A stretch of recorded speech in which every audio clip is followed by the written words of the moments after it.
21 நாள் சாப்பிடு. 10 நாள் கழிச்சு ஒரு முடி கொட்டாது. கண்ணாடி கிண்ணம் எடுத்துக்கோ, 1/2 லிட்டர் தண்ணி ஊத்து, ஃபுல்லா கருவேப்பிலை போடு, காலையில 6 மணிக்கு எழுந்துக்கோ. இது அப்படியே இலையோட மெட்டல்ல டிரான்ஸ்பர் பண்ணு. அடுப்புல வை, கொதிக்க விடு.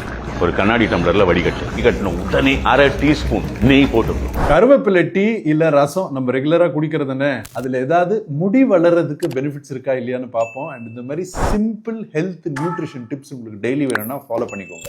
100 கிராம் நம்ம கருவேப்பிலை இலை எடுத்தாங்க, அதுல 60ல இருந்து 70 கேலரி இருக்குங்க. 20 கிராம் கார்போஹைட்ரேட் இருக்கு, 4 கிராம் புரோட்டீன் இருக்கு, அண்ட் 2ல இருந்து 3 கிராம் நார்ச்சத்து இருக்குங்க. ஆனா ஒரு விஷயம் சொல்றேன், இந்த கருவேப்பிலை இலை சாப்பிடுறதுனால முடி கொட்டாம இருக்குது இல்ல முடி கருப்பா இருக்கும்னா எனக்கும் எங்க அப்பாக்கும் முடியே கொட்டிருக்காதுங்க. ஏன்னா எங்க வீட்டுல எங்க அம்மா அவ்வளோ கருவேப்பிலை போட்டு சமைப்பாங்க. கருவேப்பிலையில ஆக்சுவலா பாத்தீங்கன்னா 2 மைக்ரோ நியூட்ரியன்ஸ் ரொம்ப அதிகமா இருக்கு. ஒன்னு வைட்டமின் ஏ, ஒரு நாளைக்கு ஒரு மனுஷனுக்கு எவ்வளவு தேவையோ அதுக்கு 3 மடங்கு இருக்கு. அண்ட் கால்சியம் ஒரு நாளைக்கு தேவையான 80% 100 கிராம் கருவேப்பிலையில இருக்குங்க. மத்த சிறு ஊட்டச்சத்து எல்லாமே 5ல இருந்து 10% தாங்க, ரொம்ப அதிகம் கிடையாது. ஸோ ரிசர்ச்ல என்ன கண்டுபிடிச்சிருக்காங்கன்னா கருவேப்பிலையில கார்பசோல் இன்னும் ஒரு செடியில இருக்க கெமிக்கல் இருக்கு.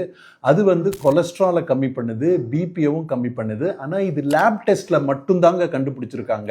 ஹியூமன் ட்ரையல்ஸ்ல ரிசல்ட்ஸ் பெருசா ஒன்றும் வரல. ஸோ உங்களுக்கு விட்டமின் ஏவும் கால்சியமும் தேவைன்னா நம்ம கருவேப்பிலையை ரெகுலரா சாப்பிடலாம். அண்ட் உங்களுக்கு ஃபிளேவர் பிடிச்சிருந்துச்சுன்னா அஃப்கோர்ஸ் அதை நீங்க சாப்பாடுல ஆட் பண்ணிக்கோங்க. அதனால முடி கொட்டுறதெல்லாம் நின்றுடும் நினைச்சுக்காதீங்க. அதுக்கு ரிசர்ச்ல ஒரு ஆதாரமும் கிடையாது. நீங்க உங்க சமையல்ல கருவேப்பிலை ரெகுலரா ஆட் பண்றீங்களா இல்லையான்னு கீழே கமெண்ட்ஸ்ல போடுங்க. நான் அப்படியே உங்க முடி இதனால கொட்டுறது நின்னு இருக்கானோ என்கிட்ட சொல்லுங்க. ஏன்னா எங்க ஃபேமிலியில கருவேப்பிலையால முடி கொட்டுறதை நிறுத்த முடியல. அண்ட் இந்த வீடியோ உங்களுக்கு இன்ட்ரெஸ்டிங்கா இருந்துச்சுன்னா ரீபோஸ்ட் பண்ண மறந்துடாதீங்க.